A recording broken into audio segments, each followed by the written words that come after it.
Hello and welcome back to the 400th episode of the Waste Away podcast. Thank you so much for listening and following us this far. We are so excited to bring you today's extra special Q&A episode with Chantel Ray. We're going to be asking a couple questions here, and let's just dive right in. So, first question, let's go back to the beginning. What inspired you to look into fasting and wellness in the first place? Tell us your story. Yeah, so I have always struggled with my weight. It's been a really big piece of every part of me, like just from growing up. I remember my uncle at one point, like he'd see me and maybe I gained like 5 or 10 pounds and he'd like put his hand on my stomach. He's like, "Oh, looks like you've been eating too much and looks like you've gained some weight." And I was just like, okay, jerk off, but I feel like it's really held me back in certain ways. And, a lot of people would look at my life and they're like, yeah, it doesn't seem like it's really held you back, because it hasn't held me back because I haven't allowed it to, but has held me back, if that makes sense. So like, for example, like I don't do as many videos as I want to do because let's say I'm feeling like I'm fat or I'm feeling some kind of way. So that is really a big deal for me. And I feel like I've always wanted to help other women who felt that same way. And it's just one of those struggles that you say, okay, if this has held me back, how can I help other people? And so for me, I did intermittent fasting. I lost, 40 pounds doing it. And, I don't think that I'm 100% where I want to be. And the reason why I say that is because I'm still about 5 to 10 pounds right now from where I really want to be. And so sometimes I get there and then I'll gain like 5 or 10 pounds back. So it's not like I'm like, oh my God, I've got to lose 30 pounds. I'm not in that kind of mode, but I still don't like feeling like, oh, I wish I would lose 5 or 10 pounds. So I feel like I'm like 90% of the way there. I don't feel like I'm 100, but I feel like that's kind of God keeping me a little bit, being able to relate to people and really understand that. Cause and I think it also helps keep me grounded. Cause I always say like, if I was like 10 pounds, like where I want to be and like just perfect Patty, I might be a little bit too like, hey, look at me, like, boom, all this. So I feel like it keeps me humble and keeps me a little bit grounded, but I love helping teaching people about intermittent fasting because it truly has been a game changer for me. And if I go the rest of my life and I'm 5 or 10 pounds more than I want to be, fine. That's kind of how I feel. I'm still overall happy with where I'm at, and I'm happy with how I look, and it is what it is.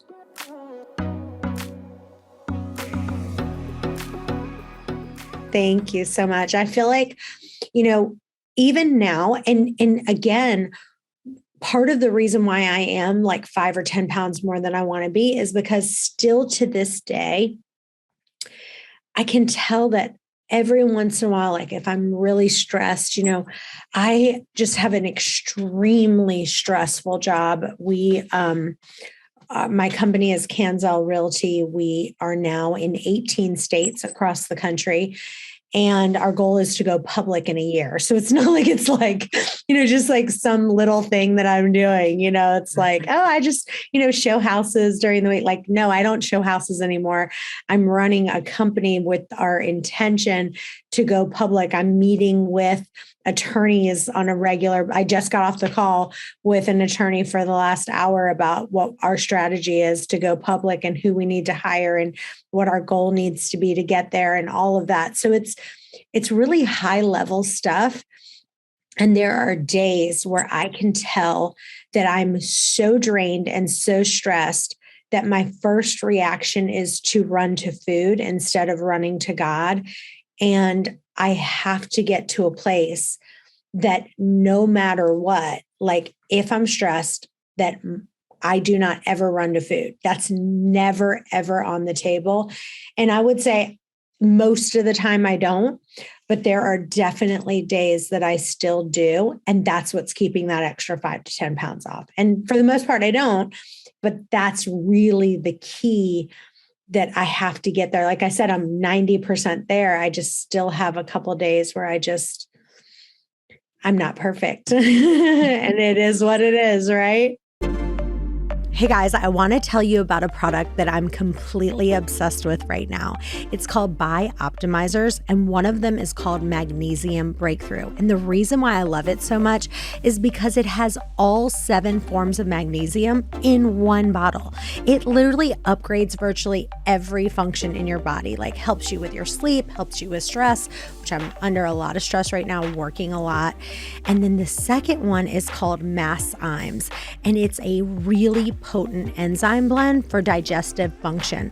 And so we literally did a test with this. It was so cool with steak. And then we put the Magnesium in there and it literally broke down the steak. So if you're like getting tired after you're eating, you need this because it will optimize your digestion and really help you with absorption and absorbing those nutrients.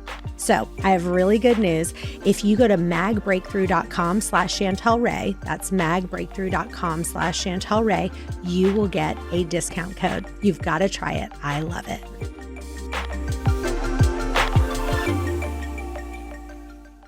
All right, question number 2. What are your fasting practices and principles?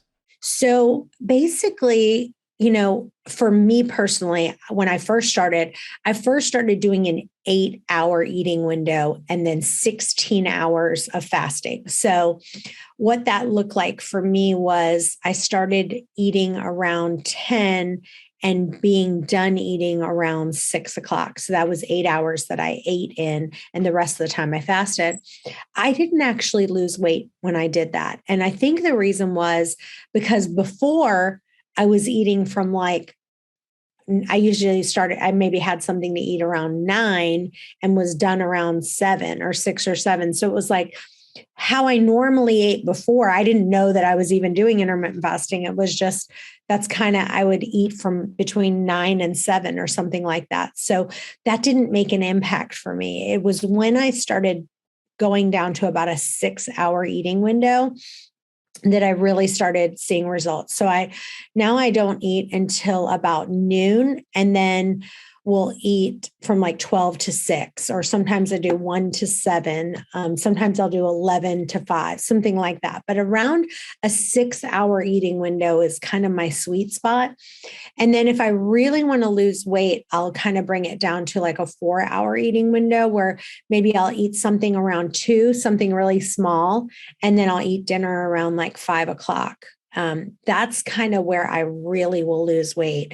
And when what I did was I interviewed over 1,000 women.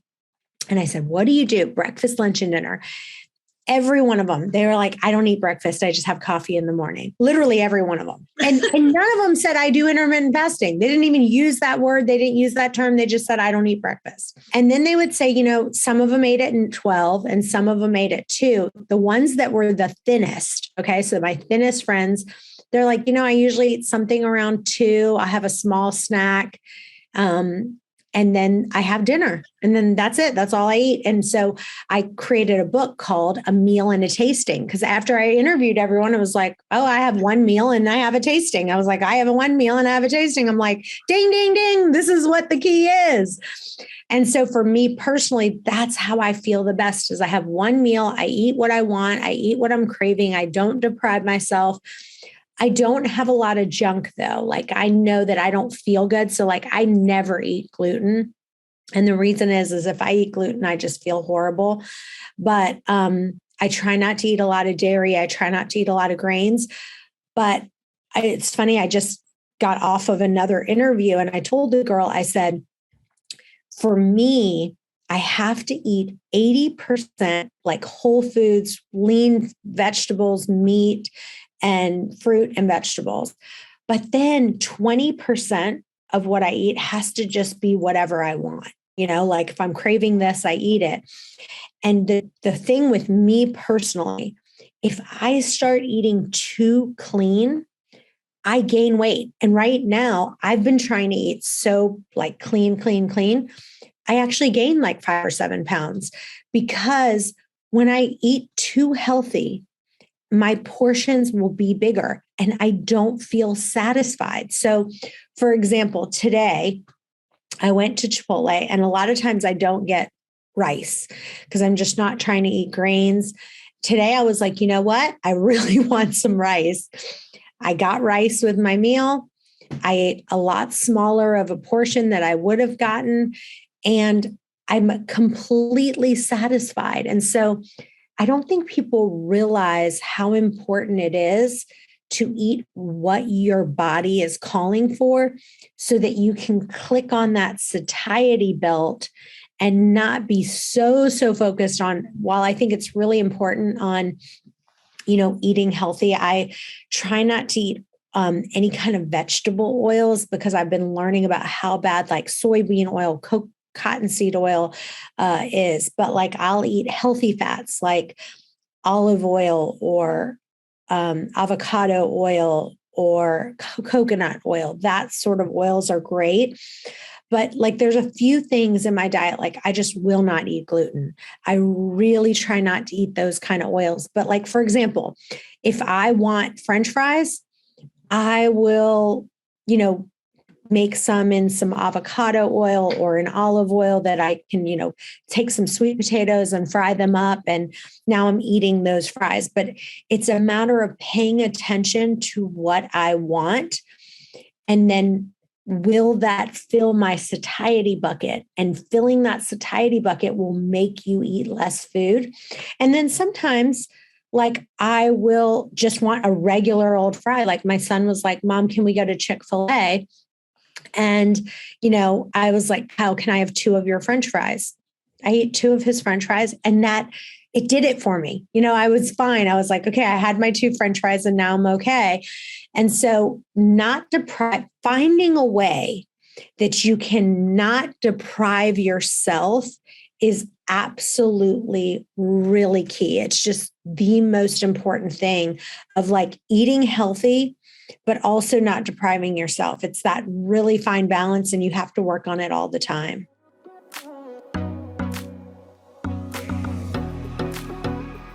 All right, question number 3. What are some of the benefits of intermittent fasting?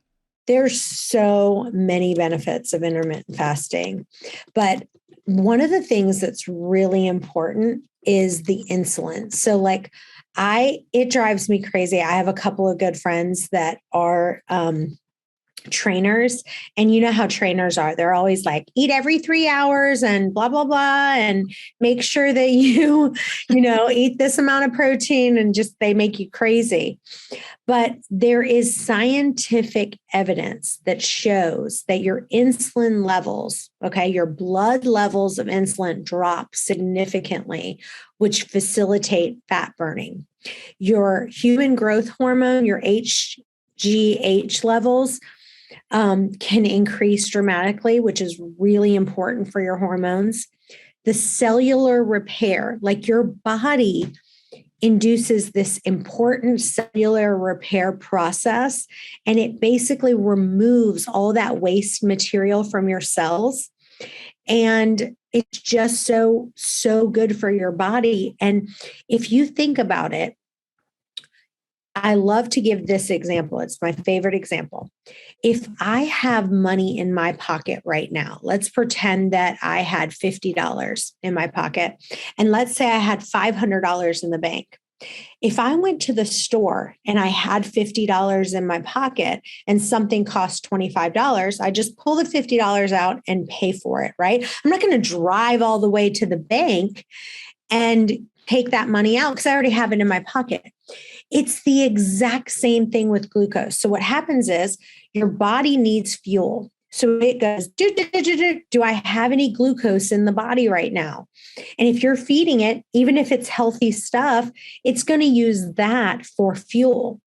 When it runs out of that, it's going to then go to the fat or go to the bank to try to get the money out, right? Mm-hmm. It's going to try to get the fat from your hips and your thighs and everywhere else. And now it goes to that to try to get fuel.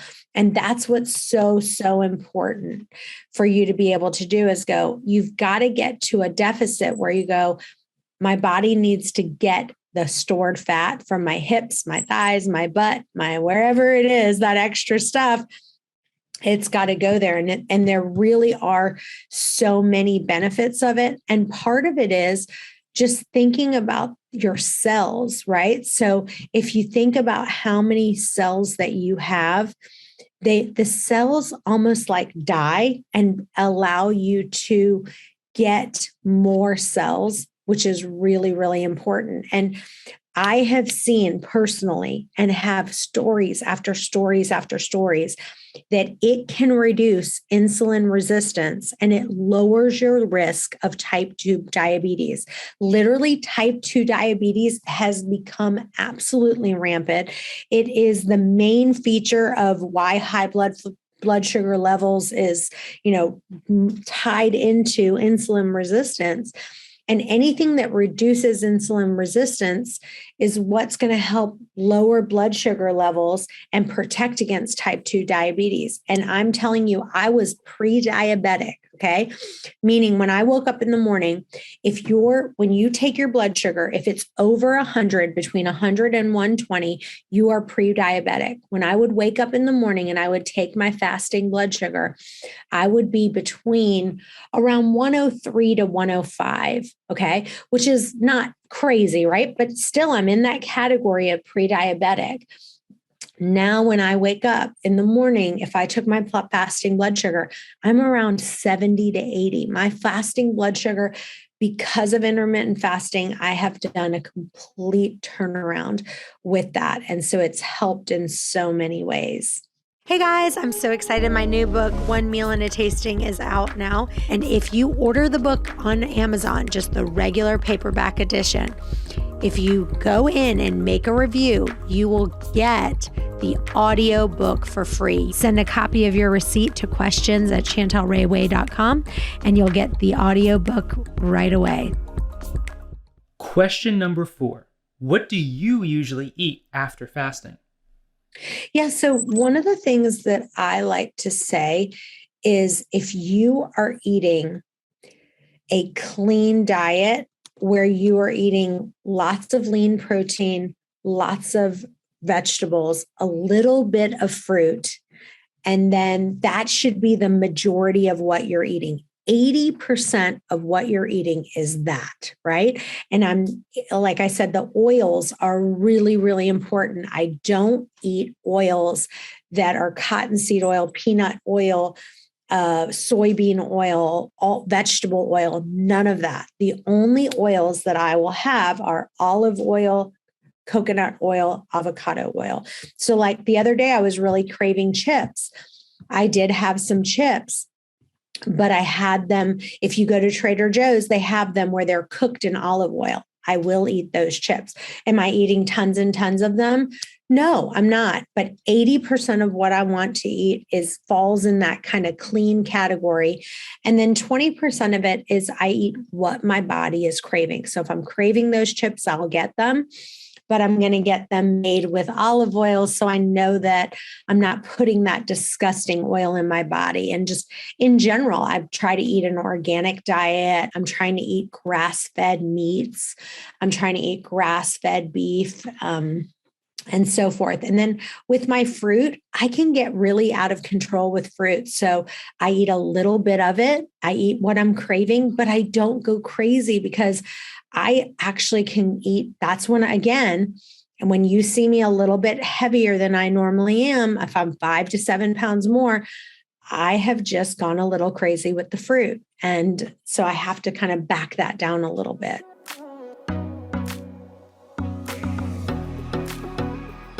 So our 5th question is, what is the best way to approach fasting if you have a sweet tooth? So one thing that I've been doing a lot of is I've been eating a lot of I'll do a chocolate protein shake that has very little sugar, and I'll put half of a banana or a quarter of a banana in there and with ice and blend it up.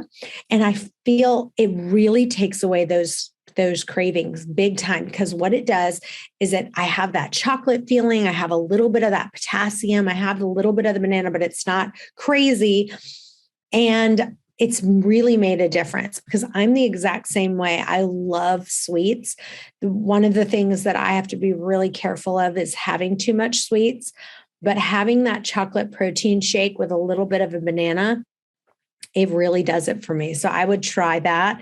And then the other thing I'll do is find like some organic dark chocolate, or I'll have something in my purse where it's kind of already prepackaged, where I know that it's just this amount and I have that amount, and then I have to walk away. Or I'll have a cup of coffee or a cup of hot tea that really takes away my craving. So anytime I'm craving something sweet, I'll have a cup of hot tea. Is like a miracle worker. I have a friend of mine who's super, super skinny, and she has like 7 cups of tea a day. And she says she'd be at least 10 to 15 pounds heavier if she didn't have as much tea as she has.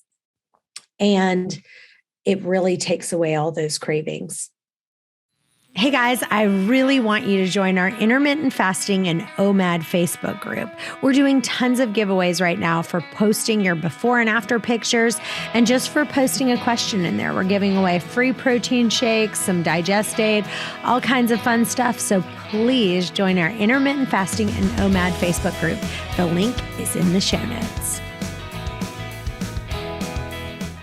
Question number 6. Do you exercise in a fasted state? And if so, how do you avoid feeling tired? So I am the opposite. I can't, if I eat something, I can't work out, because then I'm like, oh my gosh, I literally feel like I just can't work out. Like I don't know what it is, but I can't. And I only work out in a fasted state every single morning. I wake up, I work out usually at 5:30 a.m. or 6 a.m. every single morning. And I've just gotten used to it. And what you have to do is just push yourself to do it a couple times. It doesn't matter if you're tired. I don't care how you feel. You just push through. I would work out with some friends, work out with a trainer. Like I have a trainer that I work out with, and we have 4 people. So we each only pay like $15. So it's like not, so much money each session. But get into a group, kind of work with a trainer that you can do it with a bunch of friends, and just you got to have a buddy there with you in the very beginning. But now I've just gotten so used to it. But you've got to mentally just say, I'm working out in a fasted state. I will be fine and move forward, because I never work out when I eat. And it's, to me, a game changer, because now again, I'm burning fat and burning calories when I'm in a fasted state, and it helps to me with the weight loss that I want.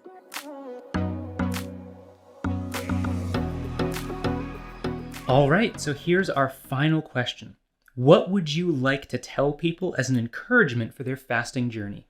If someone is listening to this and they are struggling and they are saying, you know what, I really need kind of a boost, the thing that really is the game changer is you have to fix between your ears. And what you have to do is you have to say to yourself, I am never going to turn to food when I'm upset, when I'm stressed, when I'm sad, when I'm bored, when I'm lonely. I'm only going to use food for one purpose, and that is because my body is physically hungry. I'm hearing my stomach growl, and I know that I'm hungry. And then anytime that I want to eat when I'm not physically hungry, I need to say to myself, I need to go, okay, let me stop right now and pray.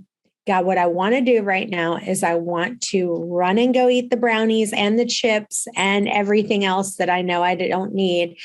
And because I'm not physically hungry, I'm asking you to please help me to not eat. And I'll give you a perfect example. we have this cake that this lady makes. Her name's Jo, and it is my favorite cake in the world. Like, it is like to die for. I don't know what it is about this cake, but I love it. And basically what happened was I knew I wanted some more of this cake, and I'd already had like a couple bites, and I had it in the sink, and I was like, God, please, I just pray that you help me to not eat any more of this cake. And what happened was I still went and like got it. And I ended up like cutting. I was like, I'm just going to have a little piece. That's it. I ended up cutting it. And what happened was, I guess I moved it, and the whole cake ended up falling into the sink. And I was like, oh my gosh, thank you, God. You really did listen. Like, I didn't plan it. I was planning on eating that little piece of cake. And I ended up, I had prayed about it. So you've got to kind of run from the scene. Like, as soon as you feel like you're about to cave, you've got to go upstairs. You've got to go outside for a walk. It's kind of like, if you're tempted, you have to run from the situation, because if you run to the kitchen, you might as well forget it. You are done. I think the one thing that I'd love to leave everyone with today is that getting friends who are really on board with what you're doing is extremely important. I have a Facebook group. It's called Intermittent Fasting, an OMAD group. I'd love for you to join that group with us. If you go to chantelrayway.com, the biggest thing that I've seen is that I've had people say to me, so I've written 4 books now, and I have Waste Away, Fasting to Freedom, One Meal and a Tasting, and Freedom from Food. And I have 3 of the books on audiobook. And the thing that has been the biggest game changer, I've had people say to me, and I've said it so many times, and then they write a message. And I hear people who say, I read the book and I lost 5 pounds, or I read the second book, I lost 10 pounds. But then when I listened to it on audiobook, and I listened to it 3 or 4 times, it clicked. And all of a sudden, I now lost, my last 30 pounds or whatever it is. And you did not gain this weight.